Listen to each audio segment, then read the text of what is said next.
এজন্য আমরা ইবাদত করব, আমরা দ্বীনের ছোট থেকে ছোট, বড় থেকে বড় যে কোনো আমল করব, প্রত্যেকটা আমল আল্লাহর জন্য করব। কথা কোন ঠিক কিনা?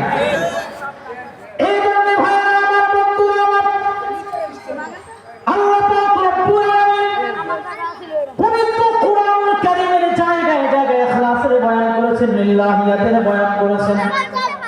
আল্লাহ পাক রব্বুল আলামিন জায়গায় জায়গায় আমাদের শিক্ষা দিয়েছেন, বান্দা যে কোনো আমল তোমরা করবা, যে কোনো আমি আল্লাহ পাক রব্বুল আলামিনের তুমি নৈকট্যশীলতা হাসিল করতে চাও, যদি আমি আল্লাহ পাক রব্বুল আলামিনের নৈকট্যশীল বান্দা হতে চাও, তাহলে তোমার আমলের মধ্যে ইখলাসের কোনো বিকল্প নাই। এই জন্য আল্লাহ তাআলা কুরআন কারীমের আরেক আয়াতের মধ্যে বলেন, কুল ইন্না সালাতি ওয়া নুসুকি ওয়া মাহইয়ায়া ওয়া মামাতি লিল্লাহি রাব্বিল আলামিন।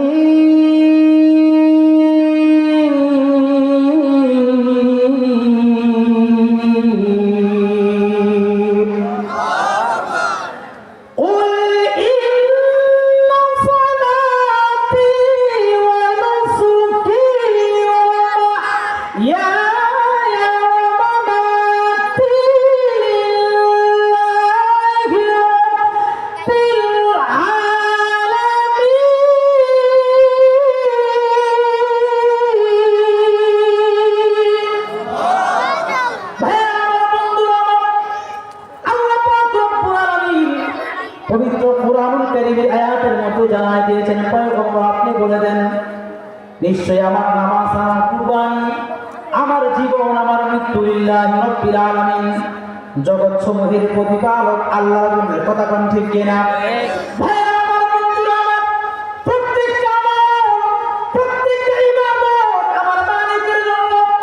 কারণ লা মাবুদা ইল্লাল্লাহ, লা মাকসুদা ইল্লাল্লাহ, লা মাবুদা ইল্লাল্লাহ, লা রাযিকা ইল্লাল্লাহ। কারণ আমার মালিক তো কেবলমাত্র শুধুমাত্র আল্লাহ, আমার মাবুদ তো কেবলমাত্র শুধুমাত্র আল্লাহ, আমার রিজিকের মালিক কেবলমাত্র শুধুমাত্র আল্লাহ, আমাকে সুস্থ দেন কেবলমাত্র শুধুমাত্র আল্লাহ। কথা কোন ঠিক কিনা? এই জন্য বান্দা যখন ইবাদত করবে, ওই ইবাদত আল্লাহর জন্য হবে। কথা কোন ঠিক কিনা?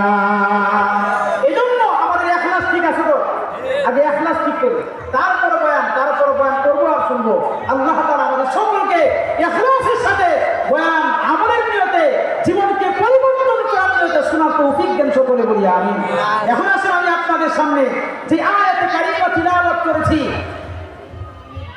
এই আয়াত সম্পর্কে তাফসীর আমি করব প্রাসঙ্গিকভাবে, যেহেতু সামনে একটা রজনী আসতেছে, যে রজনীকে হাদিসের পরিভাষায় বলা হয়েছে লাইলাতুল নিসফি মিন শাবান। কথা কোন ঠিক কিনা?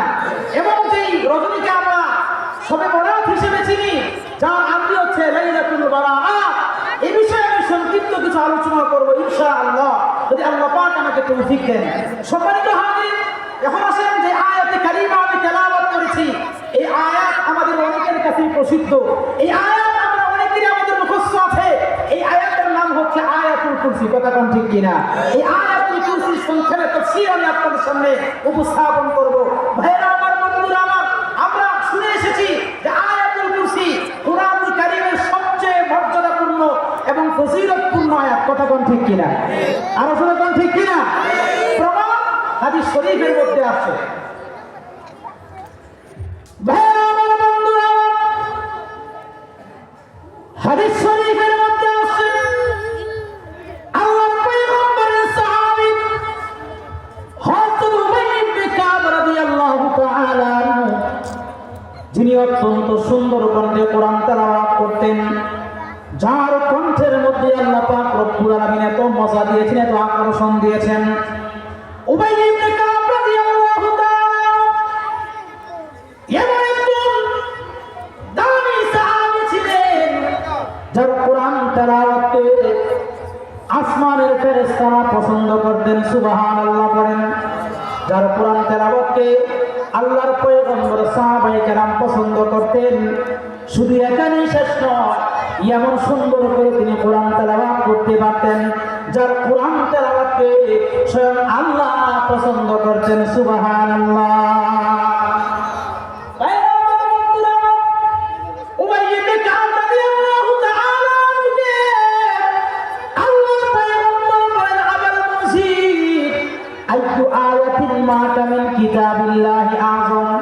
তোমার সাথে যে আল্লাহর কিতাব আছে, তোমার সাথে যে মহাগ্রন্থ আল কোরআন আছে, তুমি একটু বলো না এই কোরআনের মধ্যে সবচেয়ে ফজিলতপূর্ণ আয়াত কোনটা? কোরআনের মধ্যে সবচেয়ে মহত্বপূর্ণ আয়াত কোনটা? উমাইর ইবনে কাব বলে, ইয়া রাসূলুল্লাহ, ইয়া হাবিবাল্লাহ, এই সম্পর্কে তো আমি জানি না, কেবলমাত্র আল্লাহ এবং তার রাসূলই জানেন। আল্লাহর পয়গম্বর আবার প্রশ্ন করলেন। এবার উমাইর ইবনে কাব রাদিয়াল্লাহু তাআলা তেলাওয়াত করতে লাগলেন, জবান দিয়ে উচ্চারণ করতে লাগলেন, আল্লাহু লা ইলাহা ইল্লা হুয়াল হাইয়ুল কাইয়্যুম লা তাখুযুহু সিনাতুন ওয়া লা নাওম। জোরে বলেন আল্লাহু আকবার।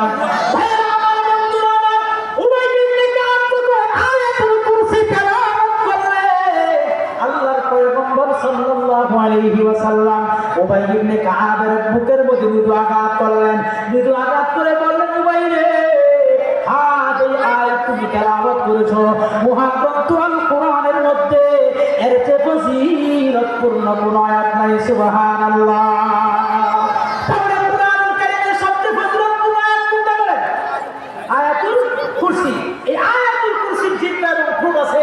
রাসূল বলে এই জিহ্বা এবং ঠোঁট দিয়া আয়াতুল কুরসি তার মালিকের প্রশংসা করে। সুবহানাল্লাহ। ইন্নাল হালিসানান ওয়া শাফাতাইন তুকাদ্দিসুল মালিকা ইনদা সামিল আরশ। আল্লাহর পয়গম্বর বলেন, আয়াতুল কুরসির জিহ্বা এবং ঠোঁট আছে, সেটার জিহ্বা এবং ঠোঁট দিয়া তার মালিকের প্রশংসা করে। সুবহানাল্লাহ। আমরা কেমন মুসলমান হইলাম? বহু মুসলমান আছে বছরের পর বছর করে যায়, কিন্তু তার জবানের মধ্যে তার মালিকের নাম উচ্চারণ করে না। কথা বলতে কি না? এই সুযোগ তার হয় না, এই সুযোগ তার হয় না। একটু সে আল্লাহর জিকির করবে, আল্লাহর নাম তো ধরবে, এই সময়টা তার নাই। কথা বলতে ঠিক কিনা? তুতাওয়াঙ্গর দশতাই আজমালে মা ইসমা গাফিল শুদি আলেমা লা ইলাহা ইল্লাল্লাহ ইয়া মান ইউজিবু দুআআল মুদতার ফিল যুলামি ইয়া কাশিফাল যুররি ওয়াল বালওয়া মা'আস সাকামি قد نام وفدك حول البيت وانتبهوا وأنت يا حي يا قيوم لن تنمي أدعوك ربي حزينا هائما قلقا فارحم بكائي بحق البيت والحرم لا إله إلا الله لا إله إلا الله محمد رسول الله صلى الله تعالى عليه وسلم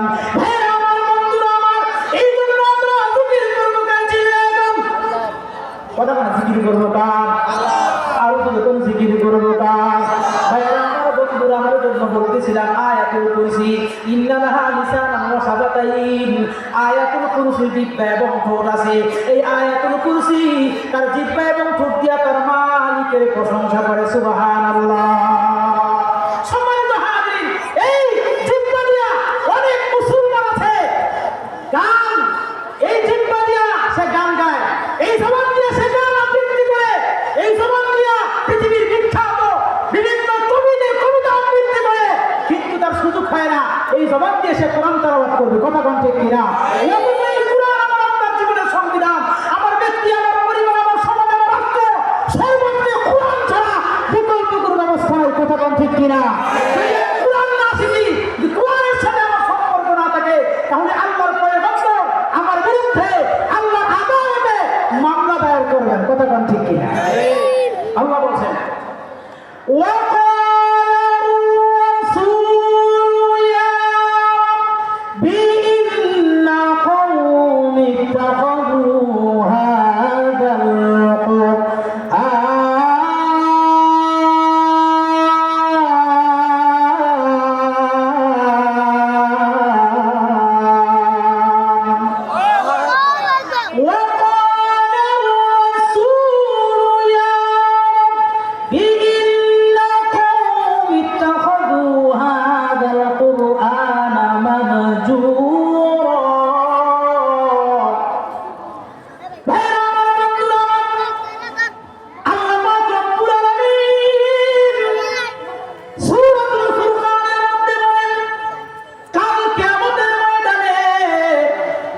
যারা কোরআনকে পরিত্যক্ত বস্তু হিসেবে গ্রহণ করবে, কোরআনকে যারা মূল্যায়ন করবে না, কোরআন যারা শিখবে না, কোরআনের সাথে তাদের রিলেশনাল সম্পর্ক থাকবে না, আল্লাহ পাক রব্বুল আলামিন বলেন আমার পয়গম্বর ওই সম্প্রদায়ের বিরুদ্ধে আমার আদালতে মামলা দায়ের করবে। আরে রাসূল যদি মামলা দায়ের করে তাহলে আমাদের উপায় আছে নি? উপায় আছে?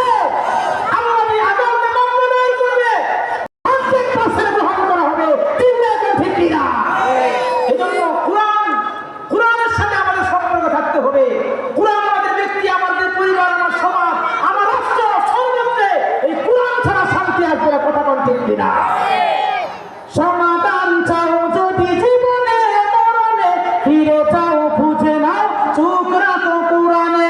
সমাধান চাও যদি জীবনে মরণে, ফিরে চাও খুঁজে নাও চোখ রাখো কোরআনে। সমাধান এত চির অম্লান চির মুক্তির দান, এত অম্লান চির মুক্তির দান, এত মহাবাণী খোদারি কালামে পাক। এই দুনিয়া সেই দুনিয়া, এই দুনিয়া সেই দুনিয়া, মুক্তি পাবে তুমি দু জাহানে। সমাধান সমাধান চাও যদি জীবনে মরণে, ফিরে চাও খুঁজে নাও চোখ রাখো কোরআনে। সমাধান কথা কোন ঠিক কিনা? কোরআন ছাড়া কোন তন্ত্রমন্ত্র দিয়া আর নানান প্রেরিত সংবিধান দিয়া কখনো কোনদিন কোন ব্যক্তি, পরিবার, সমাজ রাষ্ট্রে শান্তি আসতে পারে না। ঠিক তদ্রূপভাবে যদি আমার এই বাংলার জমিনে দুর্নীতিকে বন্ধ করতে হয়, যদি এই বাংলার জমিনে চুরি ডাকাতিকে বন্ধ করতে হয়, তাহলে অপারেশন লেভেল হাল দিয়ে কাজ হবে না, কোরআনি আইন চালু করতে হবে। চিল্লা করে ঠিক কিনা? ঠিক কিনা? অপারেশন আপনি করেন না কেন, যত নাম দিয়ে করেন না কেন, ওই দেশের মধ্যে শান্তি আসবে না যদি কোরআনি বিধান, কোরআনের অনুযায়ী রাষ্ট্রকে পরিচালনা করা হয়। সম্মানিত হাজিরিন, এজন্য আমাদেরকে সব সময় কোরআনের সাথে সম্পর্ক রাখতে হবে। আল্লাহ তাআলা সেই তৌফিক দেন, সকলে বলি আমিন। এখন আসেন, আমি যে আয়াতে কারিমা তিলাওয়াত করেছি, আয়াতুল কুরসি, এই আয়াতুল কুরসির প্রথম অংশ কি? আল্লাহু লা ইলাহা ইল্লা হুয়াল হাইয়ুল কাইয়্যুম। আল্লাহু লা ইলাহা ইল্লা হুয়াল হাইয়ুল কাইয়্যুম। আল্লাহ তিনি, যিনি ব্যতীত কোনো মাবুদ নাই। আল্লাহ তিনি ব্যতীত কোনো মাবুদ নাই। তিনি হলেন চিরস্থায়ী এবং চিরঞ্জীব। আল্লাহ তিনি এমন এক জাত, এমন এক সত্তা। আল্লাহ এমন এক মালিক, এমন এক পরওয়ারদিগার, এমন এক প্রভু, এমন এক মালিক, এমন এক প্রতিপালক, তার সাথে কেউ শরীক নাই। কথা কোন ঠিক কিনা? আবার আল্লাহর সাথে কেউ শরীক আসেনি? আল্লাহর সাথে কেউ শরীক আছে? কালিমাতুত তাওহীদ, একত্ববাদের বাক্য। আল্লাহ ছাড়া কোনো মাবুদ নাই, যিনি চিরঞ্জীব, যিনি হলেন চিরস্থায়ী। প্রমাণ আল্লাহ তাআলা কোরআনে বলছেন সূরা আম্বিয়া, লা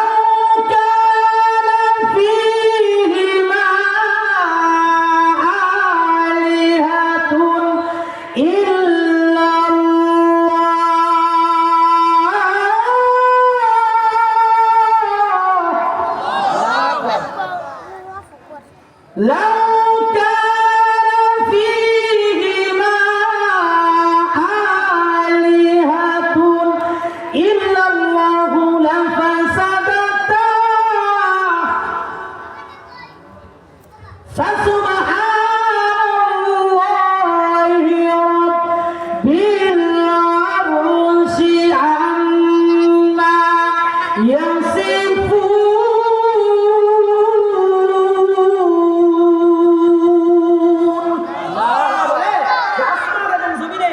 আমি আল্লাহ একক না হইয়া একাধিক হইত তাহলে আসমান জমিন ভেঙে চুরে ধ্বংস হয়ে যেত। আসমান জায়গায় থাকতো না, জমিনের জায়গায় থাকতো না। এরকম চন্দ্র সূর্য যত সৃষ্টিরাজি আছে সব ধ্বংস হয়ে যেত, সব বিস্ময় হয়ে যেত। কারণ আল্লাহ কোরআনে বলেছেন ওয়ামা কানা মাহু মিন ইলাহিন ইল্লা যাহাবা কুল্লু ইলাহিন বিমা খালাকা ওয়া আলা বা'দুহুম আলা বা'দ। আল্লাহ পাক রব্বুল আলামিন বলেন যদি আমি আল্লাহ একক না হইয়া একাধিক থাকতো আসমান জমিনের মালিক, তাহলে যখন খোদাদের মধ্যে ঝগড়া হইত, কারণ ভাই ভাই ঝগড়া হয় কিনা বলেন, বন্ধু বন্ধুরা ঝগড়া হয় কিনা বলেন, এরকম ভাবে একটা জিনিসের মালিক যদি একাধিক ব্যক্তি থাকে, কোন কোম্পানির মালিক বা কোন ব্যবসায়িক প্রতিষ্ঠানের মালিক বা কোন বিভিন্ন জিনিসের মালিক যদি একাধিক থাকে, যদি এক সত্তার মধ্যে বিভিন্ন অংশী সাব্যস্ত হয়, তাহলে তাদের মধ্যে ঝগড়া হয়। আল্লাহ পাক রব্বুল আলামিন বলেন ঠিক তদ্রূপভাবে যদি আসমান এবং জমিনের খোদা এক না হইয়া একাধিক থাকতো, তাহলে আসমান এবং জমিনের খোদাদের মধ্যে ঝগড়া হয়ে তারা এক একটা সৃষ্টিকে নিয়ে নিজস্ব সৃষ্টিকে নিয়ে পৃথক হয়ে যেত। যেই খোদা জমিনকে বানাইতো ওই খোদা জমিনকে নিয়ে পৃথক হয়ে যাইত, যেই খোদা আসমানকে বানাইতো ওই খোদা আসমানকে নিয়ে পৃথক হয়ে যাইত, যেই খোদা এরকম সাগর মহাসাগর বিভিন্ন সৃষ্টিরাজি আছে তাদের মধ্যে এই সৃষ্টি যখন বন্টনযোগ্য হইত তখন তারা এগুলো পৃথক হয়ে যাইত। সম্মানিত হাজিরিন, আসমান জায়গার আসমান আছে, জমিনের জায়গার জমিন আছে। এরকম ভাবে মানব সৃষ্টির ধারাবাহিকতা শৃঙ্খলা এখনো পর্যন্ত বহাল আছে। এক তারা বুঝা যায় আসমান এবং জমিনের মালিক চিল্লায় কোন কয়জন, আমাদের কোন কয়জন হয় আসমান জমিনের মালিক একজন। সম্মানিত হাজিরিন, এখন আসেন আমরা যে কালিমা পড়েছি লা ইলাহা ইল্লাল্লাহু মুহাম্মাদুর রাসূলুল্লাহ, এটা একত্ববাদের কালিমা, এটা তাওহীদের বাক্য। আমরা সকলেই জানি এই তাওহীদের যে কালিমা আছে এর কিছু শব্দ আছে, এই শব্দগুলো আমরা মানি। যদি এগুলো আমার আপনার ভিতরে থাকে তাহলে আমি আপনি নিজেকে একজন প্রকৃত মুসলমান দাবি করতে পারবো। আর যদি এই সমস্ত শব্দগুলাই আমার আপনার ভিতরে না থাকে তাহলে আমরা প্রকৃত মুসলমান নিজেকে দাবি করতে পারবো। এক নম্বরে আসেন আল্লাহ ছাড়া কোনো ইলাহ নেই, আল্লাহ ছাড়া সব ইলাহকে নিষিদ্ধ করা এবং আল্লাহর প্রতি পরিপূর্ণ আস্থা এবং বিশ্বাস স্থাপন করা এবং এই বিষয়টাকে আমার দিলের মধ্যে ধারণ করা, এটা হচ্ছে কালিমাতুত তাওহীদ, কালিমার এক নম্বর শর্ত। এই বিষয়টা আল্লাহর রাসূল হাদিসে বলেছেন। قال النبي صلى الله عليه وسلم من مات وهو يعلم أنه لا إله إلا الله دخل الجنة। আল্লাহর পয়গম্বর বলেছেন যে ব্যক্তি এই আকীদা এবং বিশ্বাস থেকে মৃত্যুবরণ করে, যদি কারো দিলের ভেতরে মৃত্যুর সময় এই খেয়াল থাকে, বিষয় এবং এই বিশ্বাসটা থাকে আল্লাহ ছাড়া কোনো মাবুদ নাই, আল্লাহর পয়গম্বর বলেন ওই ব্যক্তিরা মরতে দেরি হবে, জান্নাতের নাজনে আহমদগুলোকে ভোগ করতে দেরি হবে না। এই জন্য ভাইরা আমার, বন্ধুরা আমার, মজবুত ঈমানের বড় দাম, আল্লাহর প্রতি পরিপূর্ণ আস্থা এবং বিশ্বাসের বড় দাম, আল্লাহর প্রতি পরিপূর্ণ ইয়াকিনের অনেক দাম। কারণ এই ইয়াকিনটাকে যদি কোনো মতে নিয়ে আমি কবরে যাইতে পারি, আমার আপনার পয়গম্বর বলেন আল্লাহ পাক রব্বুল আলামিন ওই বান্দার জন্য জান্নাতি নাজনে আহমদকে এরকম প্রস্তুত করে রেখেছেন। সুবহানাল্লাহ বলে এক নম্বর।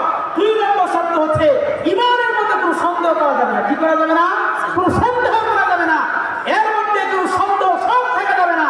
আল্লাহর উপর বিশ্বাস বিশ্বাস করে এনেছি এর মধ্যে কোনো সন্দেহ থাকতে পারবে না, কোনো দুর্বল থাকতে পারবে না, কারণ আল্লাহ তাআলা কোরআনে বলেছেন ইন্নামাল মুমিনুনা আল্লাযীনা আমানু বিল্লাহি